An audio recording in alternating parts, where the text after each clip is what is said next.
I never thought I'd be the kind of woman who'd do something like this. But then again, I never thought I'd be the kind of woman whose husband would cheat on her in our own bed while I was at work with someone I knew. My name is Sarah, I'm 37, and this is the story of how I turned into someone I didn't recognize, and how it all went so terribly, horribly wrong. It started 6 months ago, September. The leaves were just beginning to turn. I remember because I kept thinking about how beautiful everything looked outside while everything inside our home was rotting. Mike and I had been married for 12 years. 12 years. We met in college. He was funny, confident, the kind of guy who could walk into a room and make everyone feel like they mattered. That's what I loved about him. He made me feel seen. But somewhere between year 8 and year 10, I stopped feeling seen. I started feeling invisible. At first, it was small things. He'd come home late. He'd be on his phone more. He'd smile at the screen in a way he hadn't smiled at me in months, maybe years. I told myself I was being paranoid, that marriage goes through phases, that we were just in a rough patch. But then I found the receipt. It was in his jacket pocket. I wasn't even snooping. I was just getting his jacket ready for the dry cleaner, and there it was. A hotel receipt, downtown, 3 nights, while I'd been visiting my mother. My hands shook when I held it. I sat on the edge of our bed, the bed we'd picked out together 7 years ago, and I just stared at that piece of paper. I wanted to confront him. I wanted to scream, to throw things, to demand answers. But instead, I put the receipt back in his pocket. I sent the jacket to the dry cleaner, and I waited. Because I needed to know for sure. I needed to see it with my own eyes. So I did what I swore I'd never do. I started watching him, checking his phone when he was in the shower, following his car on days I said I had to work late. And that's when I saw her. Rebecca, the woman from his office, the one he'd mentioned casually a dozen times. Rebecca thinks this. Rebecca said that. Rebecca is really good at her job. She was younger than me, not by much, maybe 5 years, but enough that I felt it. She was the version of me that didn't have crow's feet, that didn't have stretch marks from 2 miscarriages, that didn't have the weight of 12 years pressing down on her shoulders. I watched them meet at a coffee shop. I watched him touch her hand. I watched her laugh at something he said, and I watched him look at her the way he used to look at me. I wanted to walk in there, to flip the table, to scream at both of them in front of everyone.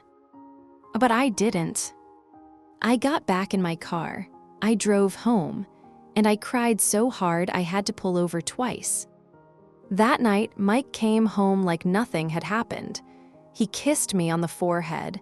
He asked what was for dinner. He turned on the TV and sat in his spot on the couch.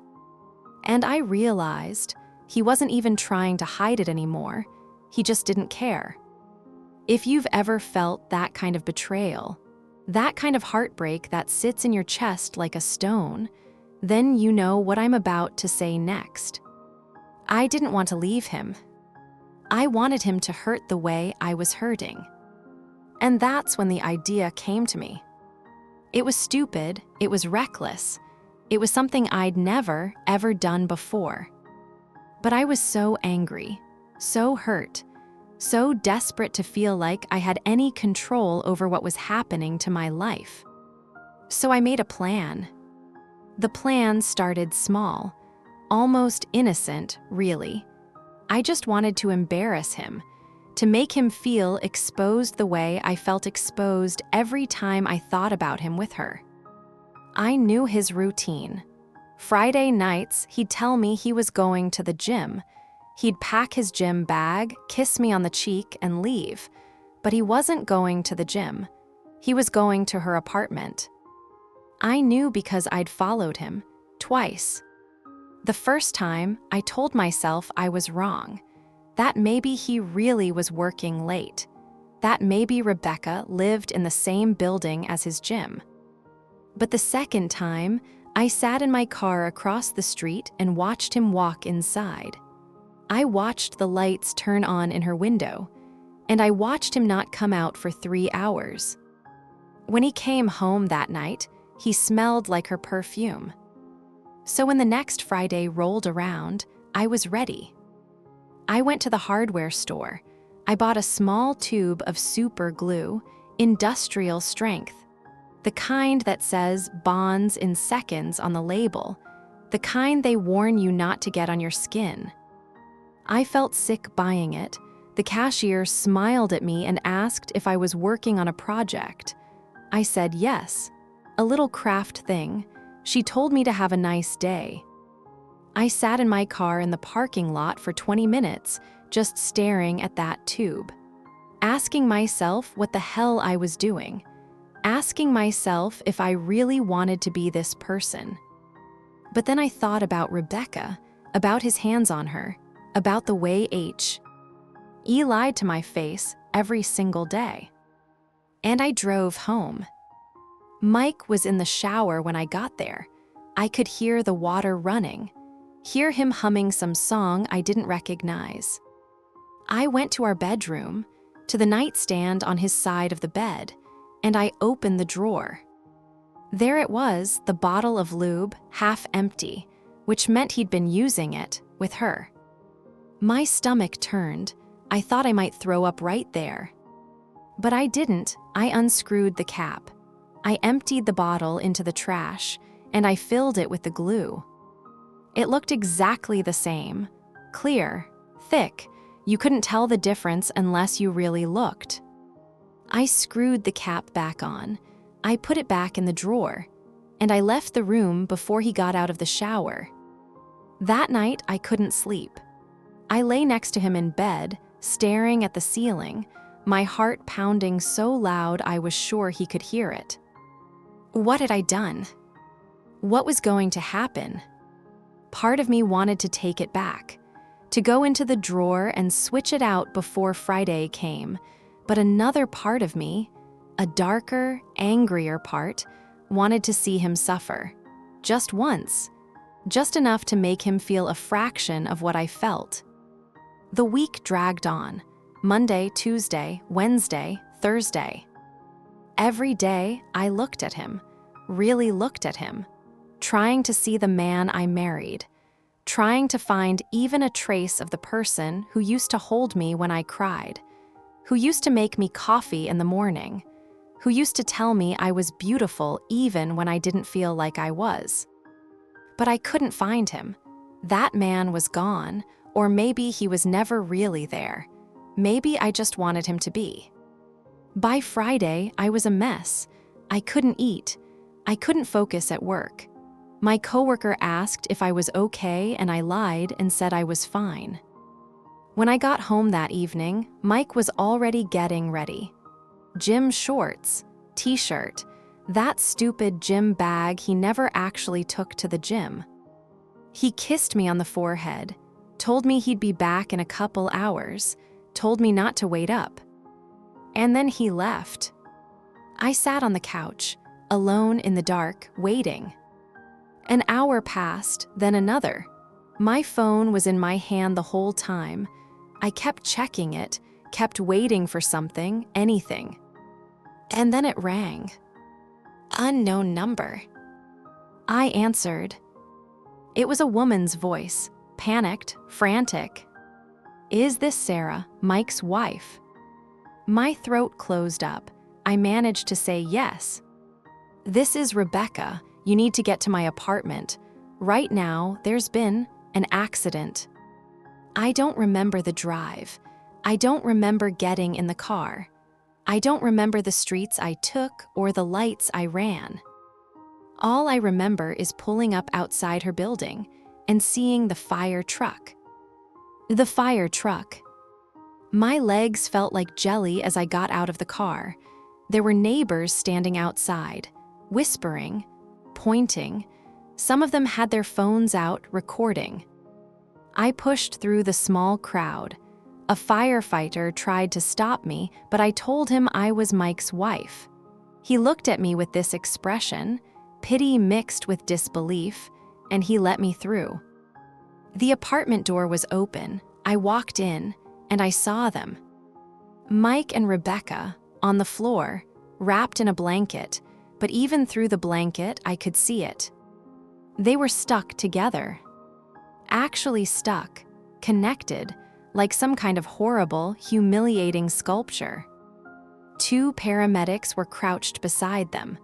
One of them was on the phone, speaking quietly to someone, probably a doctor. The other one was trying to reassure them, telling them to stay calm, that they were going to figure this out. Rebecca was crying, sobbing. Her face was red and streaked with tears. She wouldn't look at me. Mike saw me, and the look on his face, I'll never forget it. Shame, horror, guilt, all of it crashing down on him at once. He opened his mouth to say something, but nothing came out. One of the firefighters approached me, older guy, kind eyes. He asked if I was Sarah. I nodded.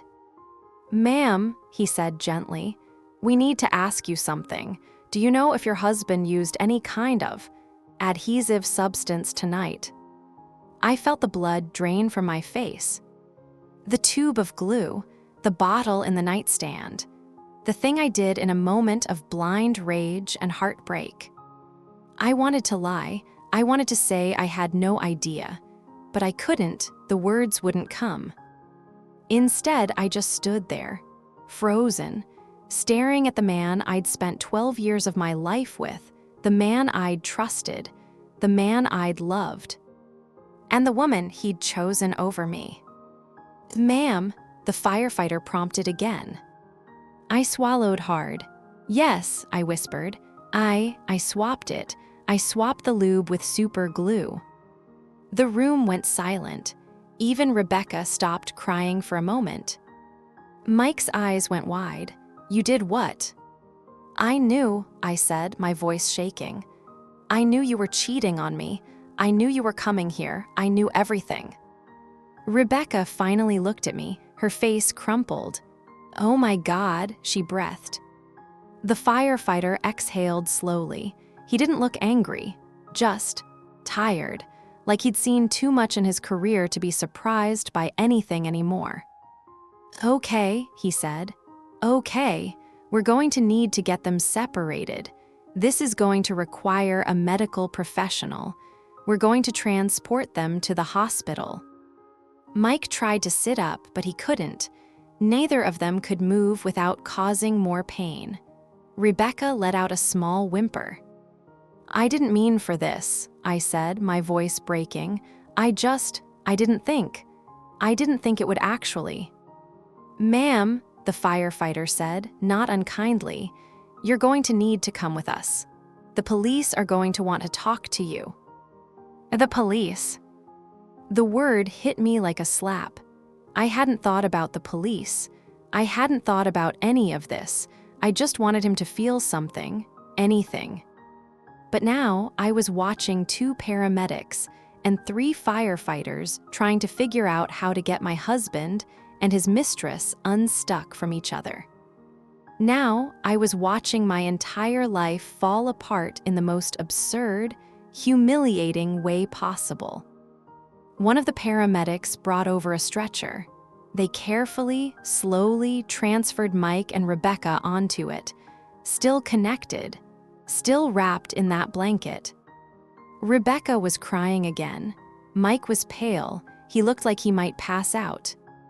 As they wheeled them toward the door, Mike looked at me one more time. "Sarah," he said. His voice was hoarse, broken. I didn't say anything. I just watched them go. And then I was alone in that apartment, in her apartment, surrounded by her things, her furniture, her life. The life my husband had been living while I sat at home, wondering why I wasn't enough. A police officer arrived a few minutes later. She was younger than me, professional. She asked me to come outside, to sit in her car, to tell her what happened. I told her everything. The cheating, the receipt, the glue, the plan, the stupid, terrible plan.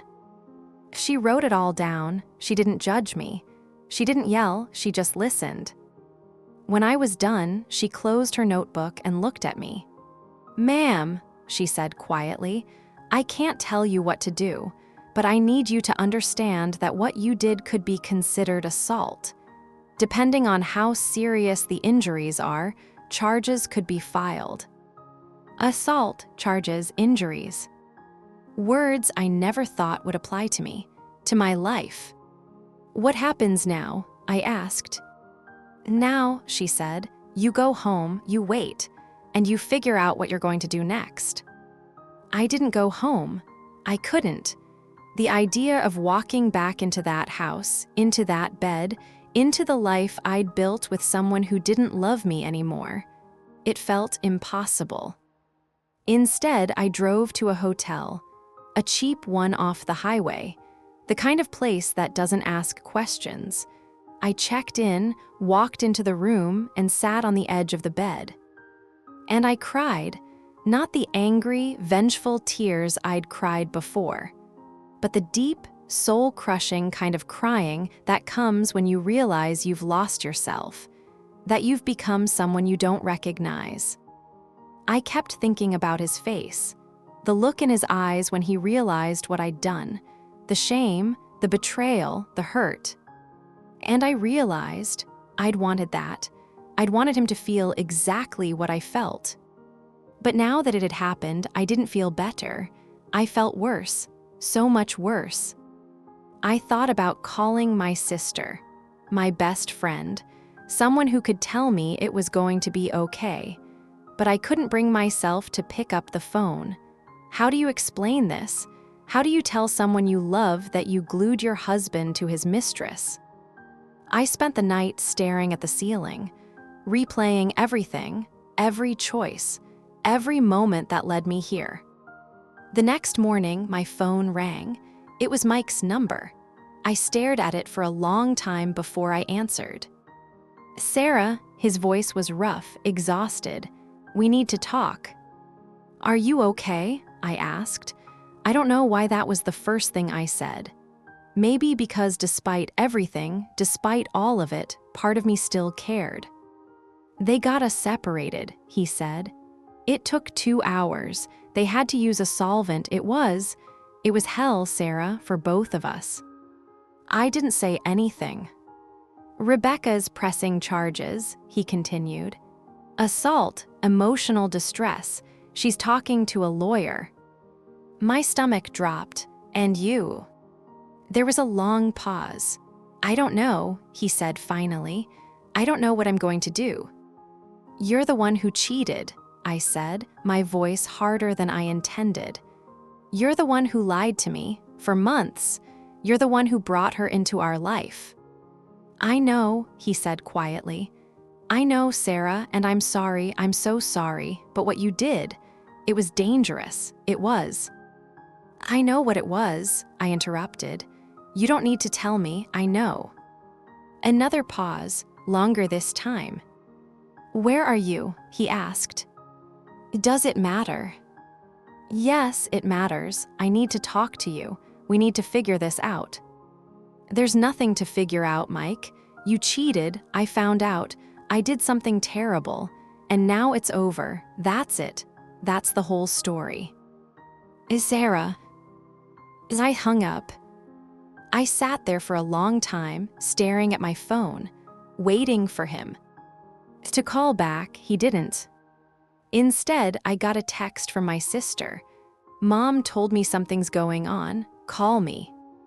I didn't call her. I couldn't, not yet. Instead, I checked out of the hotel and drove. I didn't have a destination.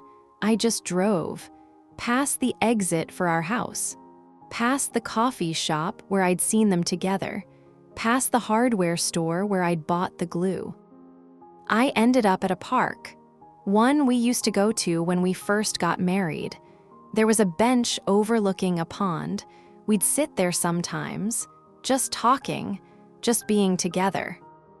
I sat on that bench now, alone, watching the water, watching ducks swim by, watching other couples walk past, holding hands, laughing. And I thought about how easy it is to destroy something, how years of love and trust can unravel in a single moment, how one bad decision can change everything. If stories like this speak to you, if you've ever felt this kind of heartbreak or made a choice you regretted, subscribe to the channel. Because these stories, these real, messy human stories, they matter, and maybe hearing them helps us feel a little less alone. I don't know how long I sat there, hours maybe, until the sun started to set, until my phone rang again. This time it was a number I didn't recognize. I answered. Mrs. Collins, a woman's voice, professional, detached. Yes. This is Detective Martinez with the police department. I need you to come down to the station. We have some questions about the incident last night. My heart sank. Am I being arrested? Not at this time, she said, but we do need to speak with you. Can you come in today? Yes, I said, I'll be there. I hung up. I sat there for another minute, and then I stood up. Because running wasn't going to solve anything. Hiding wasn't going to make this go away. I'd made my choice. Now I had to face the consequences. The police station smelled like coffee and disinfectant. I sat in a small room with gray walls and a table bolted to the floor. Detective Martinez sat across from me. She was in her 40s, maybe. Tired eyes. The kind of person who'd heard every story and wasn't shocked by anything anymore.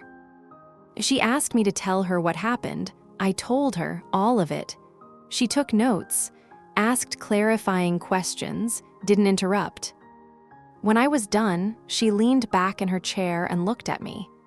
Mrs. Collins, she said, do you understand the seriousness of what you did? Yes, I said. My voice was barely a whisper. You caused physical harm to two people.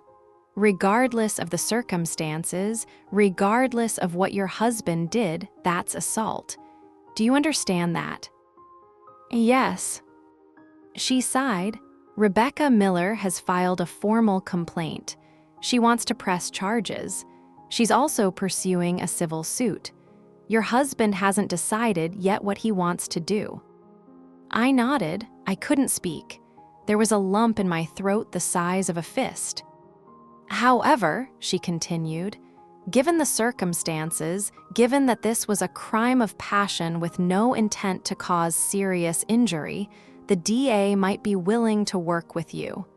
Community service, probation, anger management, that kind of thing, but you need to cooperate, and you need to show remorse. I do, I said, looking up at her. I do feel remorse. I never wanted this. I wasn't thinking. I was so angry, so hurt. She nodded slowly. I believe you, but anger doesn't justify what you did. You know that, right? Yes, I know. She closed her notebook. Go home, Mrs. Collins, get a lawyer, a good one, and figure out what you want your life to look like after this. Because it's going to change, one way or another. I left the station in a daze. I sat in my car for a long time before I started the engine. When I finally drove home, Mike's car wasn't in the driveway. I don't know if I was relieved or disappointed. I walked inside. The house was exactly as I'd left it, but it felt different, emptier, like the life we'd built here had already been packed up and taken away. I went to the bedroom, to the nightstand. I opened the drawer. The bottle was gone. Of course it was, evidence. I sat on the edge of the bed, our bed, and I thought about all the nights we'd spent here, talking, laughing, making love, making plans. And I thought about how none of it had been enough, how I hadn't been enough. My phone buzzed, a text from Mike. "I'm staying at a friend's place. We need to talk soon, but not today." I didn't respond. Instead, I lay down, fully clothed, on top of the covers, and I stared at the ceiling. I thought about what Detective Martinez had said, about figuring out what I wanted my life to look like. And I realized I didn't know. I'd spent so long being Mike's wife, being the woman who tried to hold everything together, that I'd forgotten who I was underneath all of that. I thought about calling my sister, about finally telling someone what happened, but I still couldn't bring myself to do it. Not yet. Instead, I got up. I went to the kitchen. I made a cup of tea, and I sat at the table, alone in the quiet. And I started to think, really think, about what I wanted, about who I wanted to be, about whether I could forgive Mike, about whether I could forgive myself. If you've made it this far in the story, thank you. Thank you for listening, for not judging, for just being here. If this story touched something inside you, hit the like button. Share it with someone who might need to hear it. Leave a comment. Tell me your story, because we all have one. And sometimes, just knowing we're not alone makes all the difference. The days that followed blurred together. I hired a lawyer, a woman named Karen who specialized in cases like mine. She was blunt, direct. She told me what I was facing. The best case scenario, the worst case scenario. I met with the DA, I apologized. I agreed to counseling, to community service, to anything they asked. Rebecca dropped the assault charges after 2 weeks. I don't know why. Maybe she felt sorry for me. Maybe she just wanted it to be over. I'll never know. Mike came by the house a month later. We sat in the living room. It felt like we were strangers. He told me he was sorry, that he never meant to hurt me, that he didn't know how it had gotten so out of hand. I told him I was sorry too, that what I did was wrong, that I wished I could take it back. We talked about divorce, about dividing our things, about starting over. It was the calmest conversation we'd had in years. When he left, I didn't cry. I just stood at the window and watched him drive away. And I felt lighter, like something heavy I'd been carrying for years had finally been set down. Months passed. The legal stuff got sorted out. I did my community service. I went to counseling. I learned things about myself I didn't know, things I didn't want to know. I learned that I'd been angry for a long time, long before I found out about Rebecca, long before the glue. I'd been angry at Mike for not seeing me, and I'd been angry at myself for not speaking up. I learned that I'd built my entire identity around being his wife. And when that started to crumble, I didn't know who I was anymore. I learned that forgiveness isn't something that happens all at once. It's something you choose every day, even when it's hard, even when you don't want to. Mike and I finalized the divorce 6 months after that night. It was amicable as these things can be. He moved out of state. I heard through mutual friends that he and Rebecca didn't last, that she couldn't get past what happened. I don't blame her. I stayed in the house for a while, but eventually it felt too big, too full of memories, so I sold it. I moved into a smaller place, a condo downtown, just me. And for the first time in a long time, I felt like I could breathe. I started painting again, something I used to love before I got married, before I got so busy trying to be the perfect wife that I forgot about the things that made me happy. I joined a book club, I made new friends. I went on a trip by myself to the mountains, I hiked, I sat by a lake. I didn't think about Mike. I didn't think about Rebecca. I didn't think about that night. I just existed, in the moment, as myself. And it felt good. I'm not going to lie and say everything's perfect now. It's not. I still have bad days. Days where I wonder what would have happened if I just confronted him instead, if I just walked away. But I also have good days. Days where I wake up and feel grateful for the second chance, for the lessons, for the woman I'm becoming. I don't know what the future holds. I don't know if I'll ever fall in love again, if I'll ever trust someone the way I trusted Mike. But I know this. I'm not the same woman who bought that tube of glue. I'm not the same woman who sat in her car, crying, wondering why she wasn't enough. I'm someone new, someone stronger, someone who knows that her worth isn't defined by someone else's choices. And that's enough. For now, that's enough. If you've stayed with me through this whole story, thank you. Truly, it means more than you know. Leave a comment and let me know what you think. Have you ever done something out of anger that you regretted? Have you ever felt like you lost yourself in a relationship? I read every single comment. And sometimes, your stories help me as much as I hope mine helps you. Subscribe if you want more real-life stories like this. Stories about love, loss, mistakes, and second chances. Because life isn't perfect. It's messy, it's complicated, but it's also beautiful. And we're all just trying to figure it out as we go. Thank you for being here. Thank you for listening. And thank you for reminding me that I'm not alone.